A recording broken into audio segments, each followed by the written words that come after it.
Bismillahirrahmanirrahim.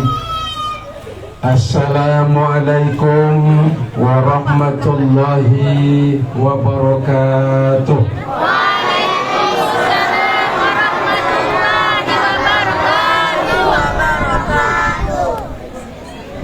Yang kami hormati Bapak Haji Mudri Yasin. Kebetulan beliau yang menelpon, yang mengundang. Mana wajah beliau? Oh ya.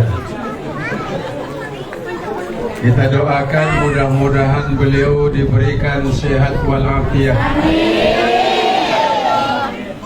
Allah tambah rezekinya. Allah tambah umurnya. Allah tambah istri.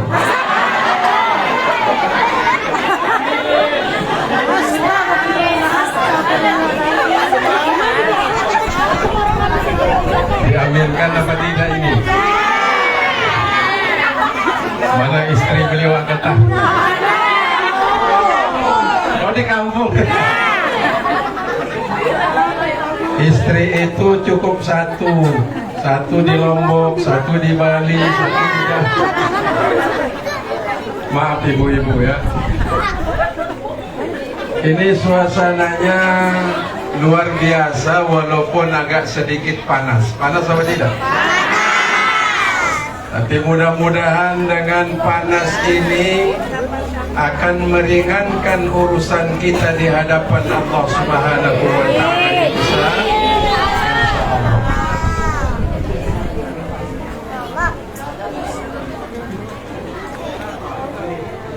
Yang kami hormati para alim, para tuan guru, para asatiz. Mohon maaf tidak bisa disebut satu persatu namanya, tapi insya Allah mudah-mudahan beliau semua dirahmati Allah Subhanahu wa taala. Amin.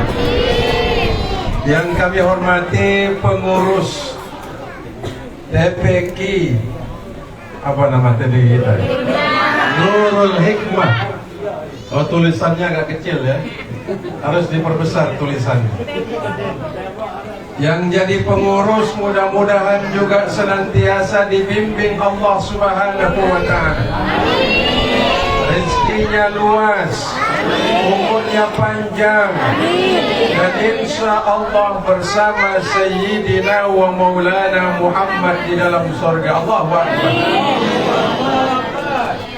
Bapak Ibu, para tamu undangan, hadirin wal hadirat, jamaah yang insya Allah mudah-mudahan semua kita dirahmati Allah Subhanahu wa ta'ala.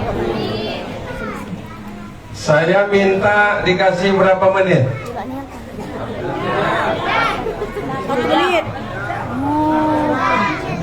18 menit. 30 menit. Ibu-ibu yang panjang apa pendek? Benar tuh, panjang ibu-ibu. Panjang ceramahnya insya Allah cukup 30 menit. Alhamdulillahi Rabbil Alamin, alladzi khalaqal azwaja kullaha mimma tunbitul ardu wa min anfusihim wa mimma la ya'lamun. Asyhadu an la ilaha illallah wahdahu la syarika lah, wa asyhadu anna sayyidana Muhammadan abduhu wa rasuluh. Allahumma salli wa sallim wa barik ala Muhammadin wa ala alihi wa sahbihi ajma'in, amma ba'du.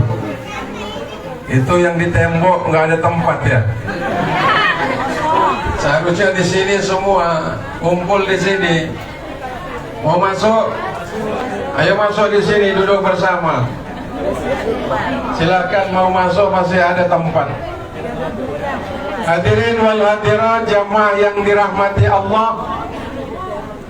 Kecintaan baginda Rasul Muhammad sallallahu alaihi wasallam melampaui cintanya kepada dirinya, kepada istri-istrinya, kepada putra-putrinya, kepada seluruh para sahabatnya Ansor dan Muhajirin, lebih cinta kepada kita para umatnya. Alhamdulillah. Kalau kita ditanya orang apa bukti cinta Rasul sallallahu alaihi wasallam kepada kita, dalam kitab Berzanji yang kita baca, di sana ada beberapa bait yang menggambarkan kecintaan baginda Rasul Muhammad sallallahu alaihi wasallam kepada kita, para sahabatnya, para umatnya dan para pengikutnya. Yang pertama, bukti cinta Nabi kepada kita, para umatnya, Nabi memilih hidup dalam keadaan sederhana. Ibu-ibu kalau dikasih pilihan oleh Allah, mau kaya atau miskin? Mau hidup mewah atau sederhana?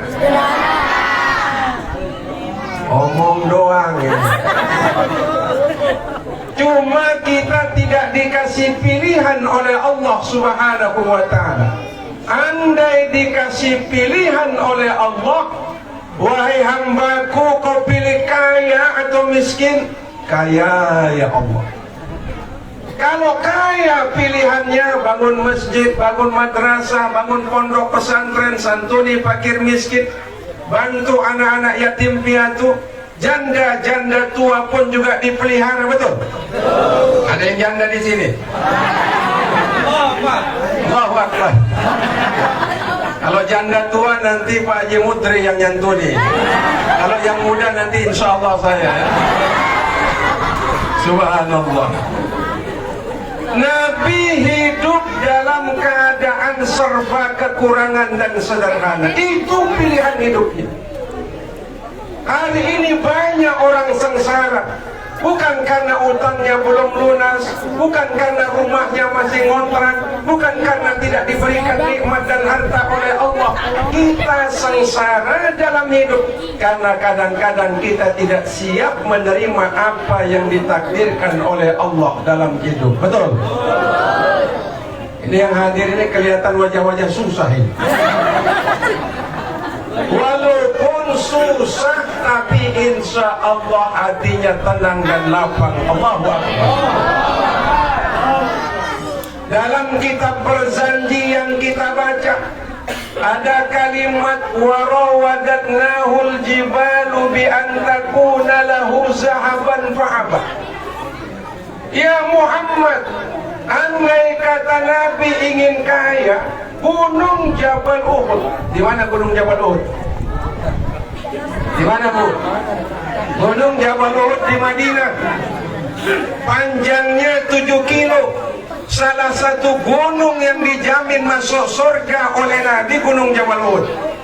Makanya besok kalau ditakdirkan haji dan umrah oleh Allah, jangan lupa ziarah ke Bukit Uhud sekaligus ziarah ke makam para syuhada yang ada di sekitar Gunung Jabal Uhud. Andai Nabi mau kaya, kata Allah, Gunung Jabal Uhud diganti menjadi gunung emas. Allahu Akbar. Kalau kita jangan ditawari begitu oleh Allah, sekarang saja kita sudah rebutan, betul? Peras keringat, banting tulang, tinggalkan kampung halaman, merantau di daerah orang demi mengadu nasib untuk mendapatkan kehidupan yang lebih baik. Semua yang hadir ini wajah-wajah perantau ini. Itu Pak Zulpan sudah 30 tahun lupa kampung halamannya Mamben Laut. Allahu Akbar. Makanya lihat wajahnya udah bukan wajah orang Mamben, wajah orang Jawa. Ditakdirkan oleh Allah istrinya orang Jawa. Allahu Akbar. Tapi memang begitulah kita. Yang paling sulit kita terima dalam hidup ini, menerima sesuatu yang menjadi ketetapan Allah Subhanahu wa ta'ala. Kenapa Nabi paling bahagia? Kenapa Rasulullah paling tenang dalam hidupnya? Karena beliau dipilih oleh Allah dan pilihannya hidup dalam keadaan sederhana. Sederhana itu bukan berarti miskin. Sederhana itu bukan berarti tidak punya apa-apa. Sederhana maknanya, kesanggupan batin untuk menerima sesuatu yang memang kita tidak senangi dalam hidup. Yang kita nggak senangi dalam hidup itu apa? Miskin. Betul apa betul? Susah. Betul? Utang nggak lunas-lunas. Nggak senang hidup pas-pasan. Nggak senang suami kawin lagi. Bapak-bapak bilang senang itu. Semua yang kita tidak senangi, tapi itu bagian dari ketetapan Allah. Ayo mau apa? Maka tanda orang beriman, kata Allah dalam Al-Quran, yu'minuna bil ghaib, mengimani sesuatu yang belum dilihatkan oleh Allah. Andai kata ditakdirkan oleh Allah seumur hidup kita miskin, tapi kita ridho. Ridho apa tidak? Hanya ibu-ibu di mana-mana, majelis ilmu itu ramai sama ibu-ibu. Kalau ditanya yang paling ikhlas, ibu-ibu. Paling ikhlas ngaji, ibu-ibu. Paling ikhlas sedekah, ibu-ibu. Paling ikhlas selawat, ibu-ibu. Tapi satu yang ibu-ibu tidak berani ikhlas, belum ridho suami nikah lagi.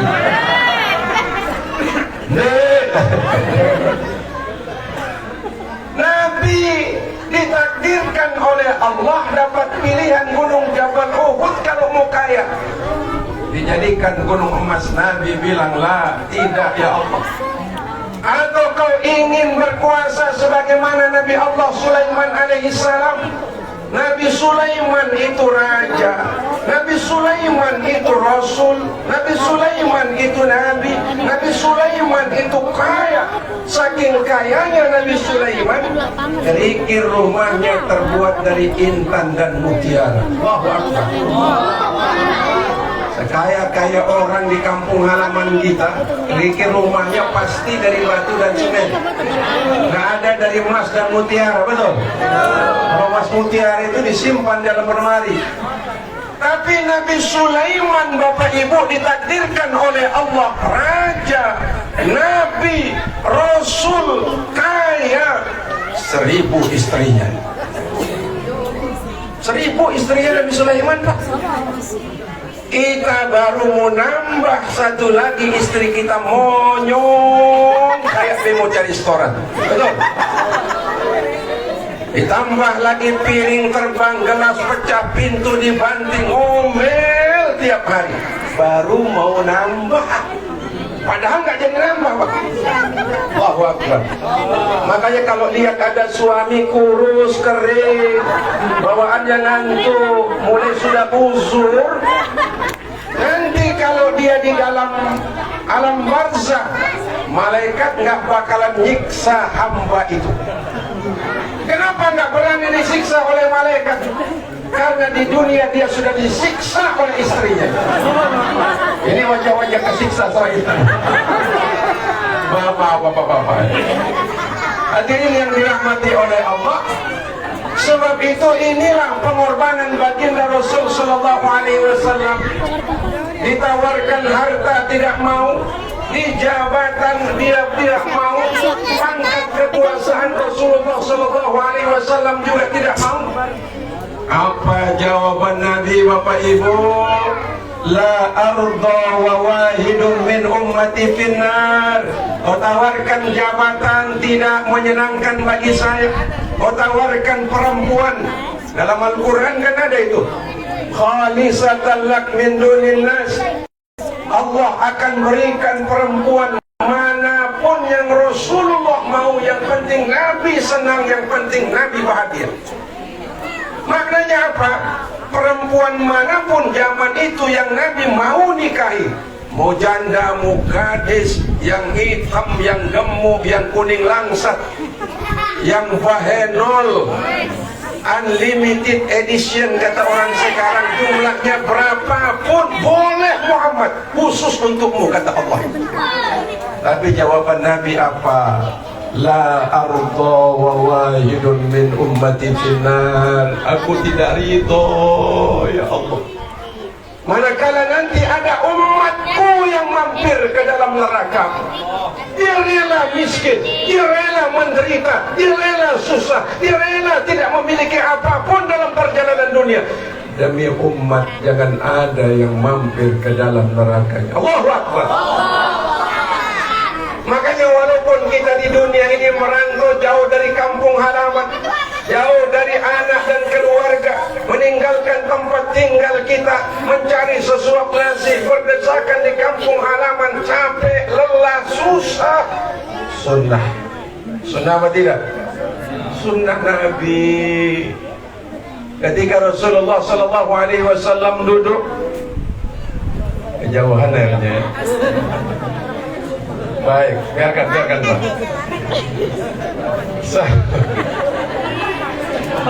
Nabi duduk termenung. Sahabat nanya, ya Rasulullah, kenapa tiap saat kami melihat wajahmu seperti orang gundah gulana? Apakah susah dalam hidup? Enggak. Apakah kau lapar dalam hidup? Enggak, aku kenyang. Ada masalah apa sehingga kami lihat wajahmu seperti orang yang sedang kesusahan? Kata Nabi, aku rindu kepada kekasih-kekasihku. Kami ini kekasihmu ya Rasulullah. Apa kata Rasulullah? Kalian para sahabatku, kalian memandang wajahku, menyaksikan turunnya mukjizat bersamaku tiap hari dalam rangka memperkenalkan agama Allah kepada kalian. Kalian hidup zamanku, kalian sahabat-sahabat. Tapi ada manusia ratusan ribuan tahun yang akan datang, mereka tidak pernah memandang wajahku, tidak pernah mendengarkan suaraku mendakwahkan la ilaha illallah Muhammadur Rasulullah kepada mereka, tidak pernah berkumpul seperti ini, duduk bersama sebagaimana kalian. Tapi mereka yu'minu bi, beriman kepadaku, mengitu-itu dalam kebaikan dan ketaatan. Mereka adalah kekasih-kekasihku. Aku rindu kepada mereka, kata Nabi. Allahu Akbar. Ibu-ibu rindu sama Nabi? Rindu sama Rasulullah? Kita ini semua rindu kepada baginda Rasul Muhammad sallallahu alaihi wasallam. Kalau saya hanya kemari cari makan di Lombok juga tiap hari makan, betul? Kalau hanya mencari sekedar jajan di Lombok lebih banyak jajan kan? Di Lombok Maulidnya dulangnya segini atas-atasnya, betul? Kalau kemari hanya sekedar mencari amplop, terlalu jauh cari amplop. Di Lombok banyak amplop, tapi insya Allah isinya saya ambil. Buat apa amplopnya kan? Tapi datang kemari sebagai bukti cinta dan sayang kepada Sayyidina wa Maulana Muhammad. Kenapa sayang? Kenapa cinta? Karena diundang oleh kekasih-kasihnya. Ngapain diundang? Dalam rangka gembira menyambut kedatangan dan kelahirannya. Allahu Akbar. Pamannya, siapa nama pamannya? Abu Lahab. Waktu malam kelahiran Nabi, dia membebaskan budaknya Suwaibah. Suwaibah itu di kemudian waktu dia pernah menyusui Nabi. Lalu dia bergembira terhadap kelahiran baginda Rasul Muhammad sallallahu alaihi wasallam. Apa